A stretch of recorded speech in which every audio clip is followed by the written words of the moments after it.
Now, I would like to thank the organizers of this conference, of course, Professor Baudouin Descharneux, who's not here right now, and especially Takeshi and Pierre, who worked hard to make this happen.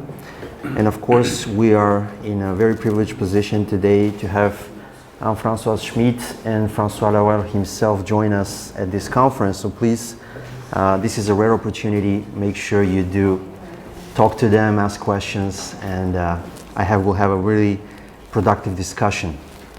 So you see, the format of this conference is not a big conference, it's just a workshop, but actually this brings people together, just like this table here, the round table. So I think we can all get together around the work of François Laruelle and discuss this more.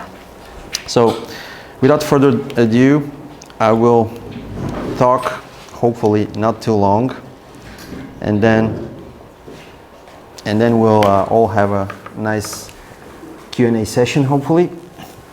So I prepared something here, and I worked late, traveling from Japan, from Tokyo to Brussels, working in my airplane as well. So I'm not sure how well I've done, but I'll try to sum up some of the most important ideas that François Laruelle has put forward in his work and career, and especially concerning the idea of the generic, right, or the genericity. So for those of you who don't know, my name is Jordanco SEKULOVSKI. I did my PhD and my MPhil thesis with Professor Laruelle in Paris. So I do speak French as well. If you would like to address me, questions in French, that's also fine. All right. I entitled this talk today, Democracy in Thought, Laruelle's Non-Standard Philosophical Approach and the Age of Generic Knowledge, because that's what I think where the humanities should move forward in this direction. And that's a very important thing. Also, this conference allows, in a kind of a francophone setting, even though we're not speaking French today, to actually honor his work, and I'm very, very glad that we are able to do that. So, while doing my PhD with Professor Laruelle, I was lucky enough to publish my thesis in French, and some of the things that I'm going to say here are actually part of that book. And I'll explain later on what the relationship with the East Asian Studies Institute of Université libre de Bruxelles is actually between, there's nothing Asian about, at least not, François himself has never talked about Asian philosophy in this regard. And I will not be speaking about it as well, but I'll explain the connection, what drove me to go to Japan and actually route a PhD in relation to Japanese system of thought, let's say, in general. So historically, we have never been in a better position to basically acquire intellectual tools, so to speak, to resolve some of the age-old philosophical problems, namely that of the man and the real. So we are aware, thanks to François' work, that philosophy is a kind of a machine that produces repetitive forms of thinking, of thought, and uses a form of absolute calculus, so to say, of knowledge that is unable to evolve this knowledge further without refolding back on itself and repeating itself all over again. Now, non-standard philosophy, you've heard, initially we called this non-philosophy, now we call it non-standard philosophy, as in non-standard mathematics, to give it more kind of a, let's say, the scientificity of the approach or the method that Laruelle puts forward. So I'll use either non-philosophy, non-standard philosophy. Please do not mind. Now, the sterility that produces this form of knowledge based on conveying binary distinctions perpetually, right, poses not just obstacle to producing philosophical knowledge or knowledge in the humanities, but it produces political obstacles, social obstacles in terms of development, right? What kind of ideas and what kind of imagery, let's say, we can put forward in terms of what man is and what man is capable of. So, usually attempts to confront philosophy on its own grounds leads to an inevitable impasse. I think Richard Rorty had a really good way of putting this and explaining how this impasse actually works, because the proponents of philosophical ideas and vocabularies, longly used and well entrenched and respected, expect those who challenge these vocabularies actually to argue within the same coherent framework established by those vocabularies. And that leads to this impasse that I actually mentioned earlier. So basically, the already established rules of logic and coherence are the problem somewhat in this way, right?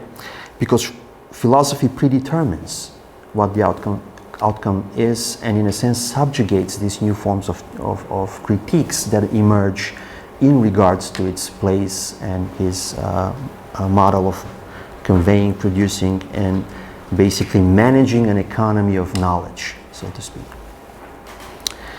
Now, the idea was, one of the things, that's why I named this Democracy in Thought, is to pacify thought, right? We need to pacify thought. And from there on, let's say, societal practices, because these days there are a lot of issues in terms of, let's say, challenging freedom of speech, for example, which is basically controlling speech controls the way people think, and so on. And in this regard, I think non-standard philosophy has a lot to offer, not just theoretically, but also to be applied.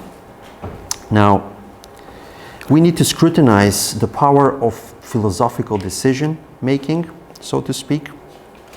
And I will briefly show you an excerpt here from the non-philosophical dictionary, the way it defines philosophy. This is just a fragment that I chose. It's not really the entire definition, but it says, philosophy is an a priori discourse. On the one hand, with a systematic goal, on the other, it posits the world, whose being is preformed in the logos with a predicative structure. This predicative structure of philosophical discourse is organized then into speculative reflection. So, this speculative reflection and speculative imagery of the ideas of human nature and so on, through philosophical humanism, have basically perpetually being replicating and cloning themselves, thus always leading to the same kind of outcome, right? Without, people think philosophy is something that allows people freedom to think. Actually, the more we do philosophy, the more we narrow it down, so to speak. So, as I said, pacifying human thought and thus human relations, one cannot go without the other in this regard, has to be done by establishing a true democracy in thought. And basically devoid of truth and teleological purpose or teleological quests, in the sense that will not engender conflicts in the name of truth, and will be determined in the last instance not by philosophy but that of man in person. So this is why philosophy is has more importance to it than people actually understand, right? What philosophy actually does. So we have this decisional structure of philosophy. First, that posits the world, right? French, François uses the term poser, which is preformed in the logos within a predicative structure and is then organized into various forms of speculative reflection. Now, what does this mean, right? What does this mean to posit the world? I think we can all agree, since we're here discussing Laruelle, that to posit the world means to philosophize. And that is the philosophical decision that has been evoked since the beginning of Laruelle's work. That means, so to posit the world means to philosophize. And to philosophize means to decide on a strategy of positing the world, right? And this has various consequences and implications when it comes to the way we understand epistemology and all the relationships that philosophy engenders and has with other sciences and other forms of knowledge in and of itself.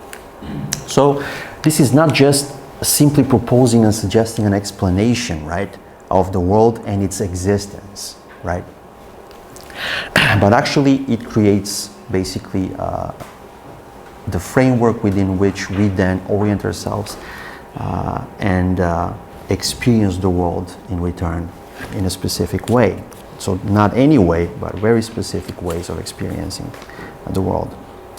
Now, the problem here is, as I said, the repetitive production of similar types of knowledge lead and fit into a specific self-sufficient practice of philosophy, right? So philosophy basically reproduces itself and does not really need anything else in order to do so, other than its own, let's say, framework of knowledge that's already being established and is being enlarged as time goes. Now, so usually the philosophical paradigms of man and that of the world are mostly, we can argue almost in its entirety, because of the core, the rational core of philosophy is still that of metaphysics. They're all grounded in somewhat or some form of metaphysics. So the ideas of progress, humanism, freedom, truth are all derived from this religious and philosophical tradition. This is strongly anchored in metaphysics. So,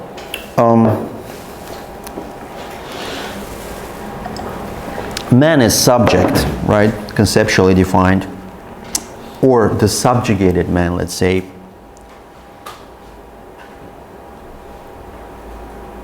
they're always redefined perpetually according to philosophy in the last instance. And this determination in the last instance, which is a borrowed vocabulary from Marxist or even more so Althusserian conceptualization, let's say, posits the primacy of the mode of production within any social hierarchy, here replaced with the identity in the last instance instead of being determined by philosophy in the last instance, where the mode of production is that of philosophical knowledge and the primacy of the economy of knowledge according to philosophy. So ultimately, it is an operation of transcendence that believes in the possibility of a unitary discourse of the real. So again, to philosophize, going back to what we said earlier, is to decide on the real, decide on forms of thought that claim to be able of attaining it, and to align this with the universal order of the logos, right? Again, according to the principle of self-sufficient philosophy or self-sufficient practice of philosophy. Now, we can see this when it comes to unitary discourse of the real. Let's say it's far more easier to understand when it comes to science, which has the desire to unify the theoretical fields in the scientific sphere specifically, right? Let's say a unified theory of physics, for example. But that's already self-evident, right? That's just a part of the ensemble of human sciences and knowledge, while when it comes to philosophy, it's not self-evident, right? That it's positing the real, right? The very which over-determines in this regard the experiences that are possible that individuals can have. So a single theory under which we can reconcile, let's say, Newtonian physics and Einstein's relativity, or Einstein's discoveries of quantum physics, and so on. So that's been, again, largely discussed by various philosophers, and especially, as I mentioned, Rorty again, when it comes to a unified, not just discourse, but vocabulary, right? A meta-vocabulary that is able to describe all of the intricacies and the relationships that these forms of knowledge have with one another. So to unify the field of research and consolidate it into a unified theory as a meta-vocabulary, basically this is the philosophical dream, or as François puts it, philosophical fantasy. Now, the situation on this conceptual battlefield is very different.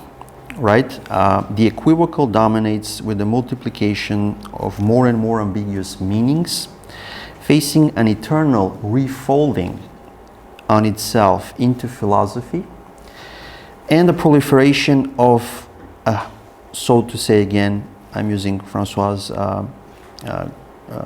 vocabulary here, a hallucination or hallucinatory real, right? In terms of never being able to wake up from the deep sleep that philosophy imposes on us as a fantasy of the real. So this fantasy of the real perpetually conveys the ultimate illusion of philosophical transcendentalism, that we can, by using philosophy that is, attain the ultimate reality of man or the real.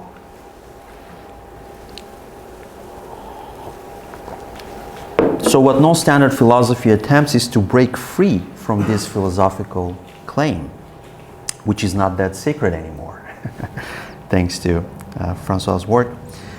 The ultimate illusion, right, in the belief of reaching this ultimate reality. Now, I'll mention Rorty again here, because what I did, it's basically during my studies with François, I worked on Rorty, Foucault, and of course non-standard philosophy, and then later on I expanded some of it in relation to some Japanese concepts in ways of in terms of production of knowledge, not just specific philosophical models, but the way, let's say, the Japanese system of thought operates, which was very interesting to me, and that's why I chose to bring these two together. So today we live in a culture that is more and more collectively conscious of the contingency of the ideas on which it rests, right? So that's something good.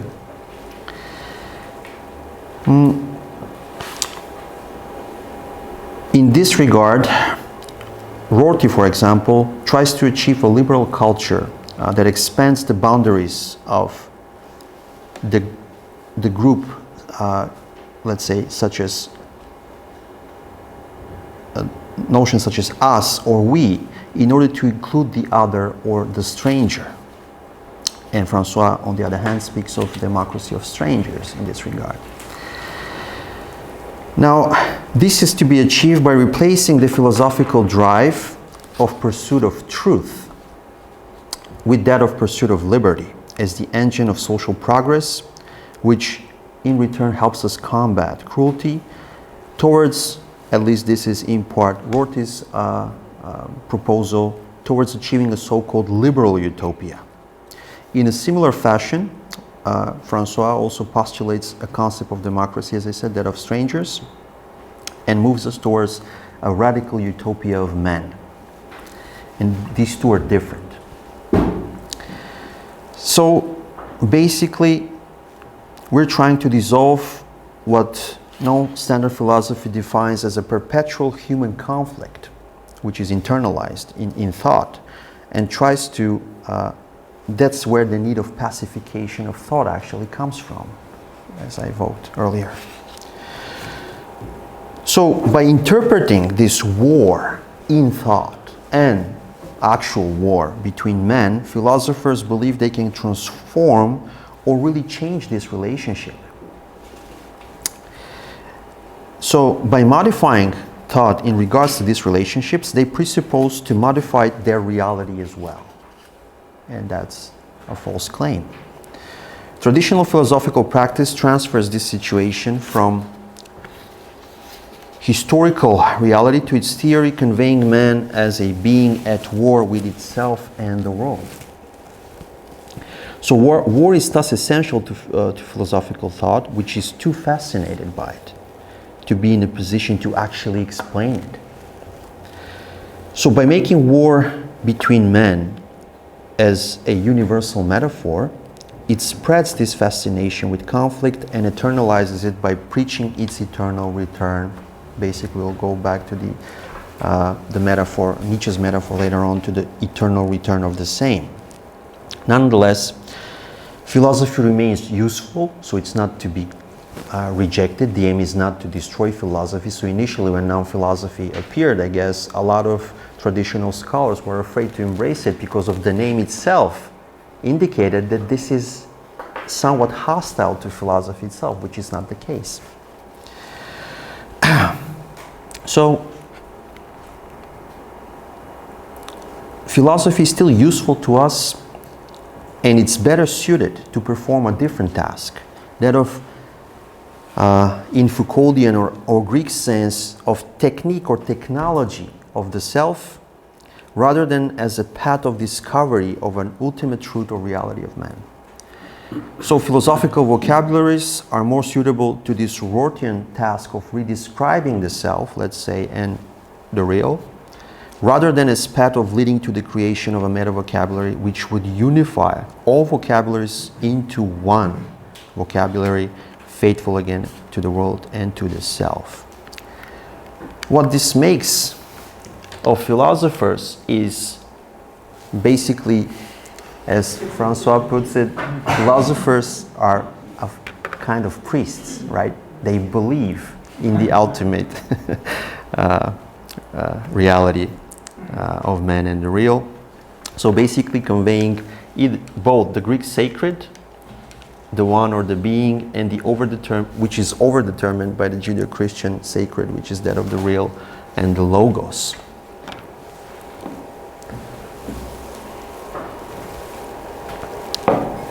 So philosophers perpetuate and convey these truths, establishing a self-sufficient and circular motion of philosophy transposed into various techniques of domination in order to achieve total control over man and world.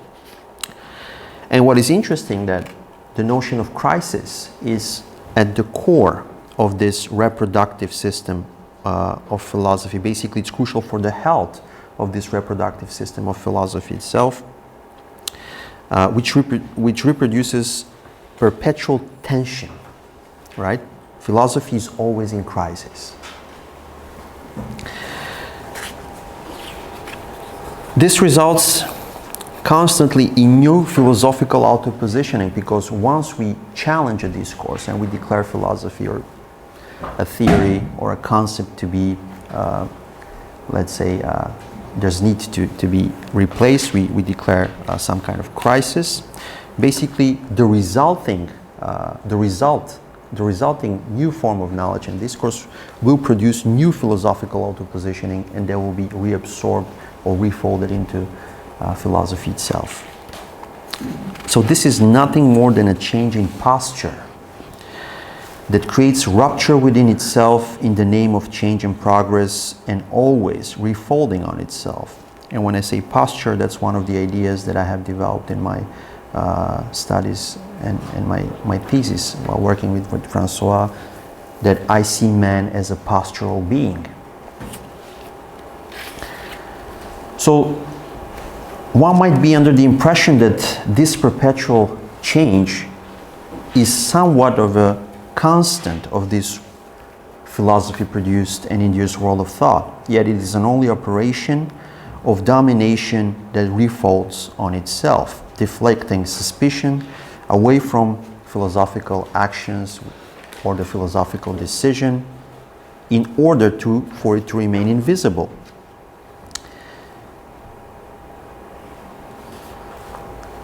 So this makes philosophy nothing more than the most successful utopia of knowledge ever created. And herein derives its religious form. That's why I also agree that philosophers are clerics. So philosophers convey the philosophical sacred. Now, philosophy tries to restore the lost unity between man and the real.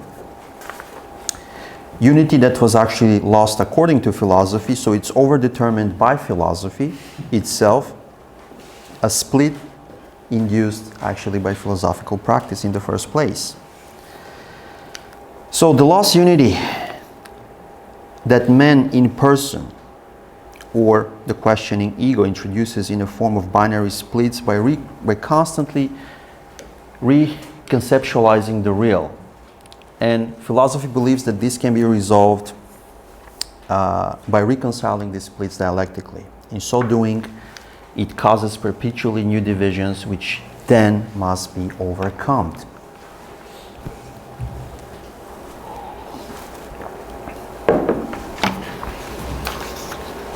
So philosophy is in perpetual doubt. And this is part of the great purpose of philosophy. And this is also one of the best ways of provoking a crisis within itself. Doubt becomes a trademark of philosophers and also the basis of their right to the brand, assuring their commerce is great success in the knowledge economy that they have created. Now, Rorty defines these philosophers as metaphysical intellectuals, and I'll be going back to the importance of metaphysics when it comes to philosophy and the opposition of or non-philosophical approach on these matters. Basically, this is very interesting.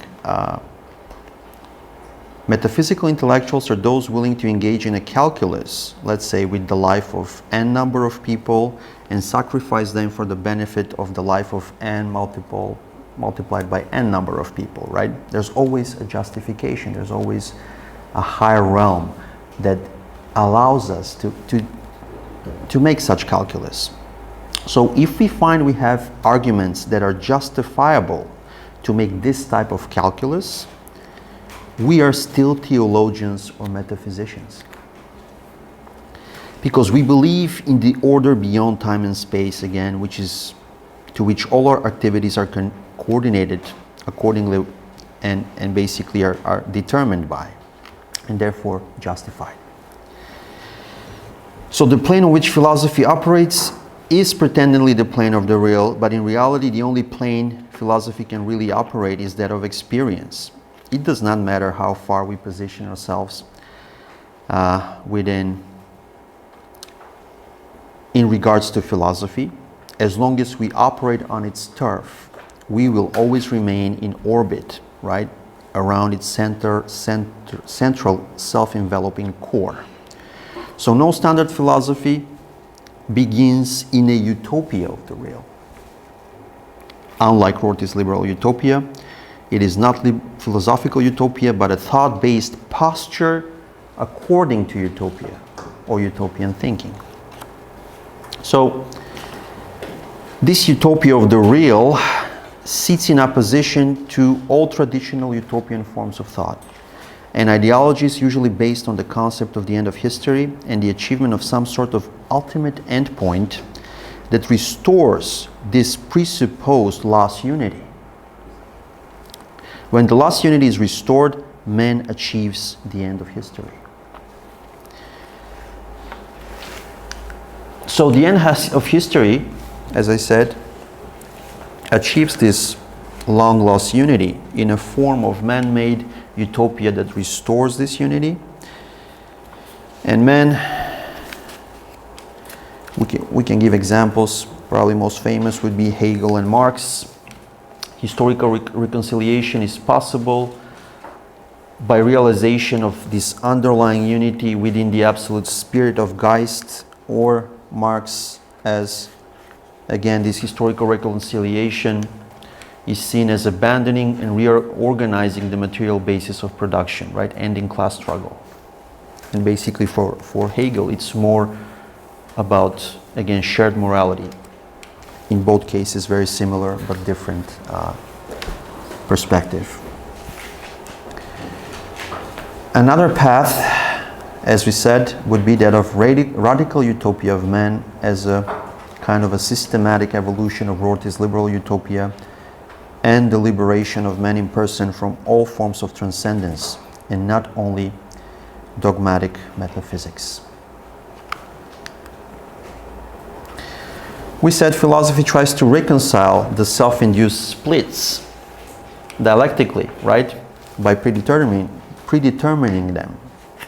So here are two levels that François has elaborated on.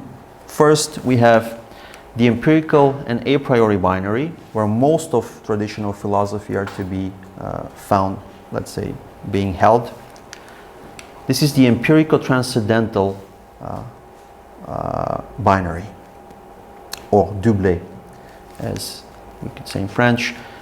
And the second one is the transcendental and real binary, where most deconstructivist and so-called postmodern philosophies are to be found as trapped. That will be the double, real transcendental. Now, philosophers fail to understand that the philosophical plane on which they operate,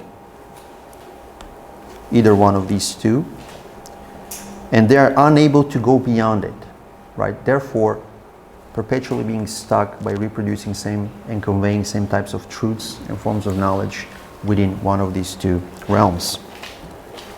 To go beyond, and again, beyond is a philosophical term, so excuse me for using it in this manner, but to move beyond the philosophical power of binaries is to know that philosophy is an all-encompassing circle, and it's also self-sufficient practice that wraps itself around the world in its form, all that of totality. So constantly questioning this philosophical conviction or belief in the world becomes the tool that makes the radicalization of philosophical discourse possible, and this opens up the way for a non-standard philosophy. Now, we mentioned the eternal repetition, and here that of the philosophical act. Agreeing with Nietzsche, in order to remain self-sufficient, right? Philosophy basically keeps thematizing the absolute metaphor of the eternal return of the same.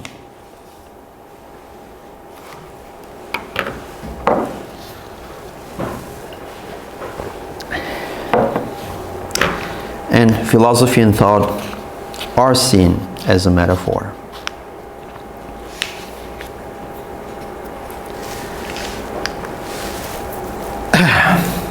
So philosophy affirms the immanence or transcendence of the ego with respect to consciousness as a plane from which is taken as an emergent property, implicitly presupposes the same concept of being as Western thought in general, Heideggerian ontology in particular, right?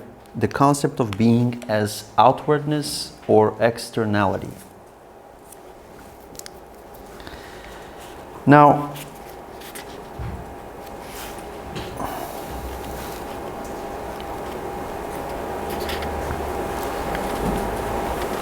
non-standard philosophy is based in a discourse of immanence, which means in opposition to this traditional Western thought, it means exclusion of all forms of exteriority, right? So how do we reconcile this? This is a very big gap between the two. And that's what makes non-standard philosophy stand out in opposition, so to speak, and that's why philosophers are usually very hostile to it. So basically it means absence of a transcendental horizon, horizon that we call basically the world. Life becomes visible, existence becomes visible within the transcendental horizon operated by philosophy. Right? So again, positing the world, this is what it means. Non-standard philosophy as well defies the belief in the possibility of a unitary discourse of the real, and basically, since it's based in immanence, it equates the real, man, and immanence. This is all the same. Réel, homme, immanence. The sign of equation here serves as an operation of idempotency, idempotence. Literally, the quality of having the same power when applied to itself under a given binary operation, it always achieves the same, or it equals itself.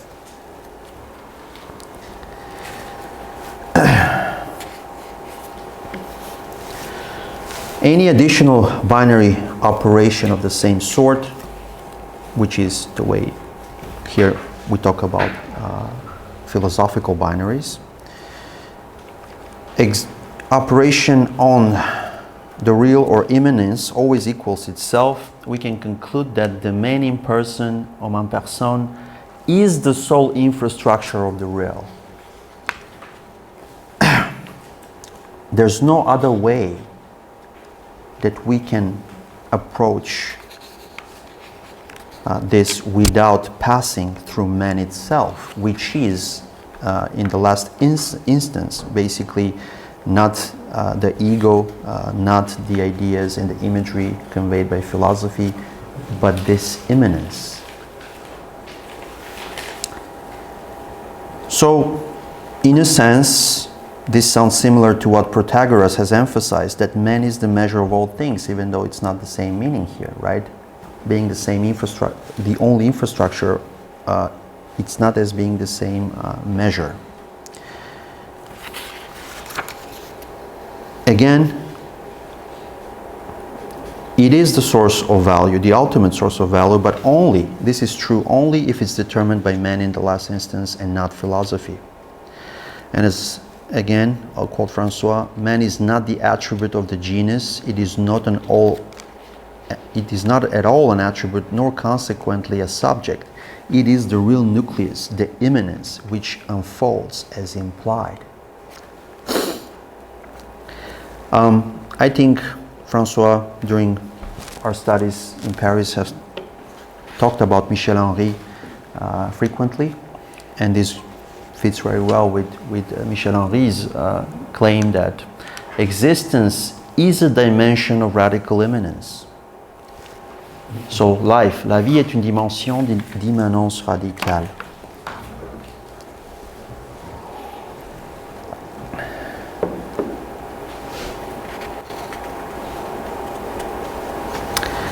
No one has ever seen life, according to Michel Henry, and will never see it.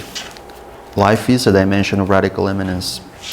As far as we can think of this immanence, it means, again, as we posited, exclusion of all exteriority, the absence of the transcendental horizon of visibility, where everything becomes visible thanks to philosophical practice. So,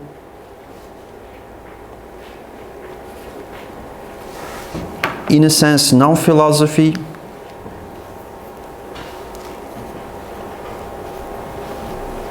tries to undo this system that is enveloped by philosophical knowledge.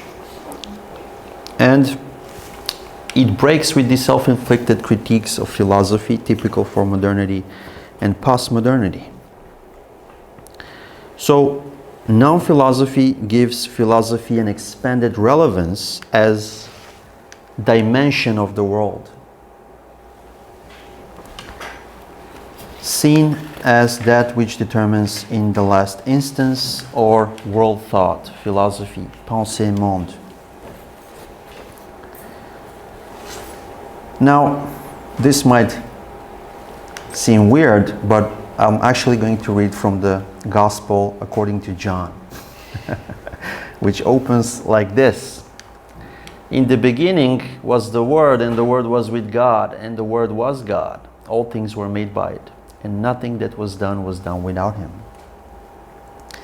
So in the beginning, the Word was God. This is the absolute, right? Or any transcendental principle of the real, according to philosophy.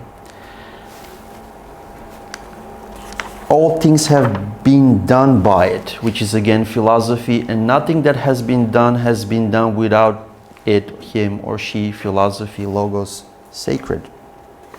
Right? So this basically, when taken upon from a non-standard philosophical perspectives, aligns fairly with the axioms of non-standard philosophy. So all philosophies, irrespective of their degree of autonomy within the philosophical knowledge economy, or again the conceptual marketplace, are subject to the hierarchy of the rational philosophical core, which is that of metaphysics, as pointed out earlier. Regardless of their positioning in the matrix of knowledge, regardless of how far they are from the rational, and I use analogies here, again, scientific analogies, like it's like a gravitational core around which everything else orbits, right?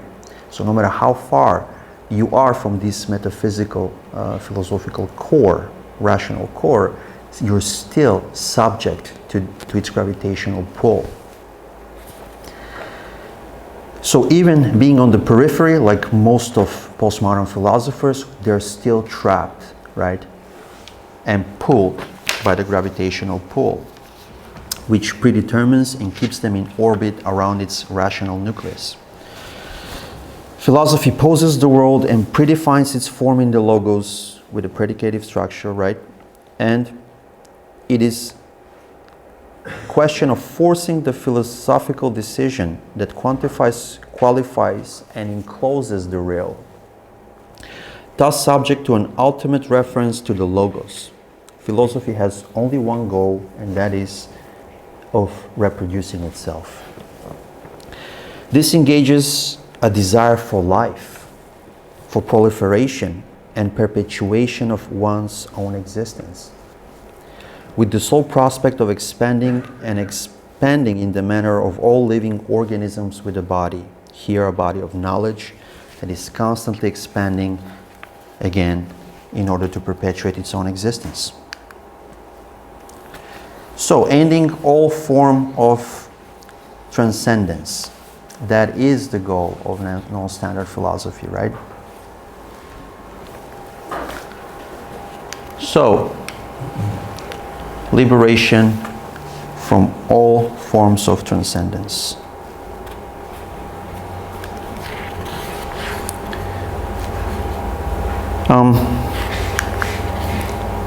I have used this heavily in my thesis.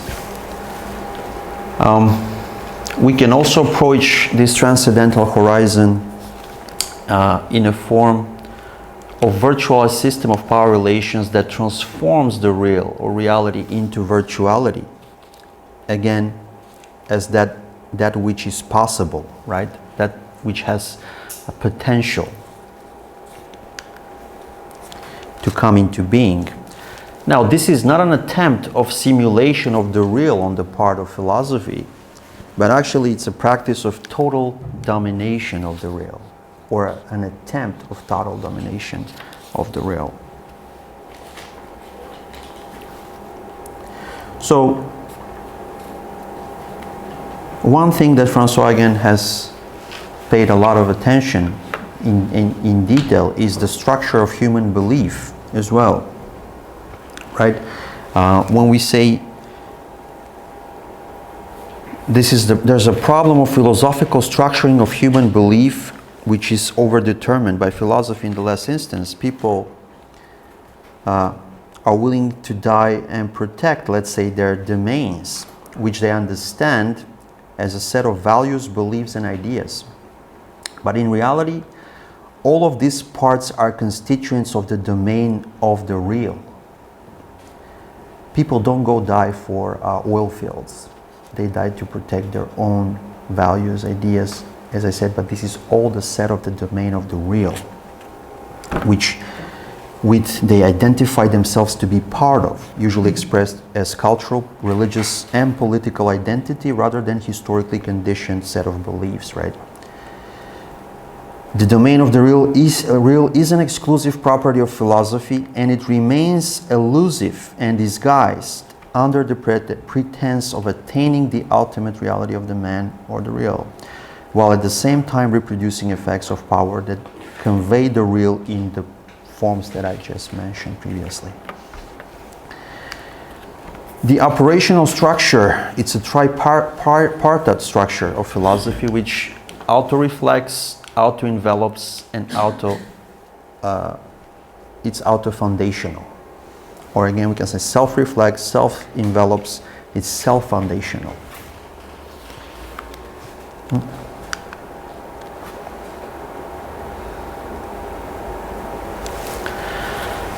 So basically, philosophy reevaluates the relationship between epistemology and philosophy of science.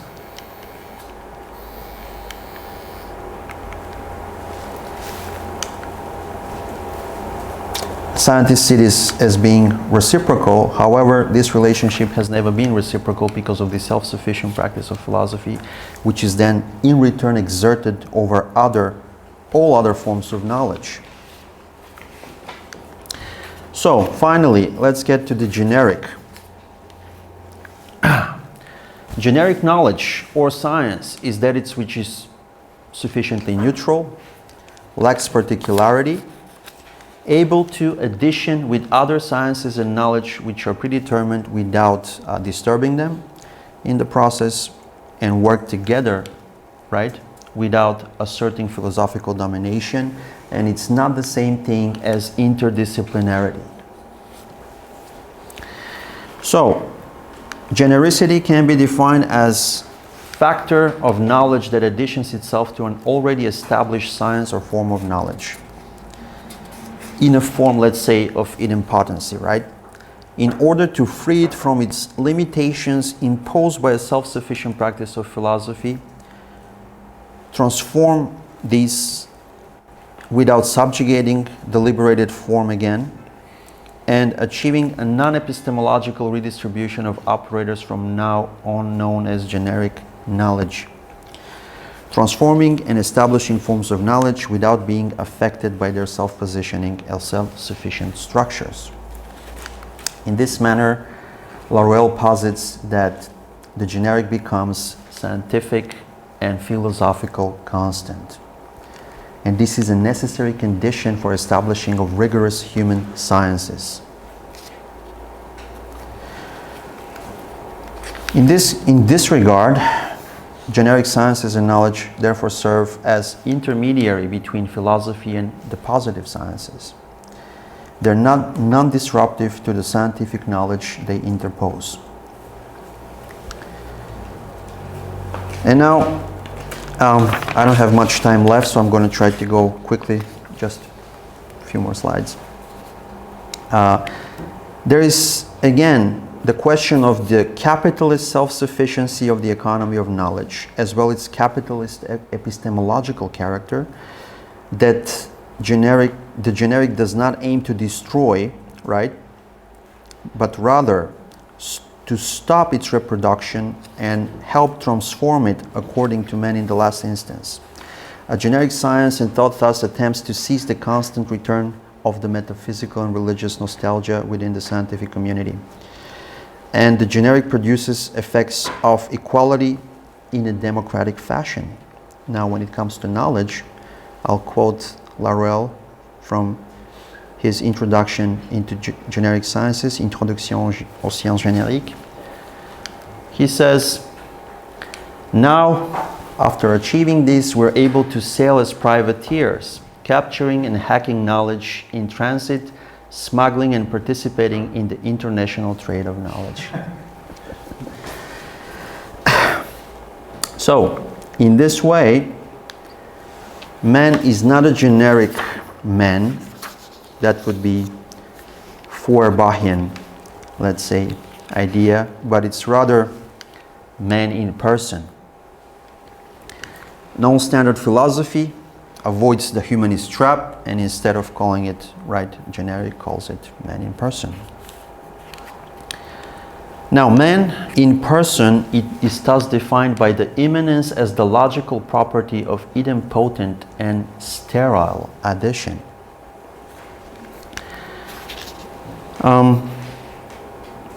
We definitely avoid philosophical definitions of man, right? And man in person as immanent and sterile idempotence cannot be subject to representation. The lived idempotent experience is not representable. In this way, the generic becomes a constant to all knowledge that is determined in the last instance by man and not philosophy. The power of thinking according to a logic that divides is nullified, and thus generic knowledge allows for a democracy in the last instance according to man in persons, and opens up the possibility of radical utopia of man that we mentioned earlier. Or basically the radical utopia of man is utopia of the real, determined by man in the last instance, based in immanence rather than transcendence. So the radical utopia of man allows the pursuit of democracy of strangers, and we could call this a generic democracy, allowing us to question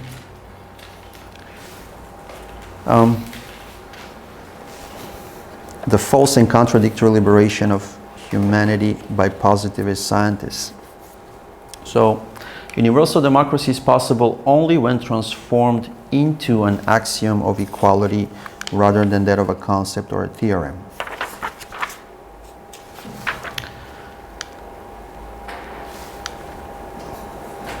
So, man in person is foreclosed to all forms of the democracy, but determines all of them in the last instance. So peace is to be found in man in a practice of pacified posture of thought.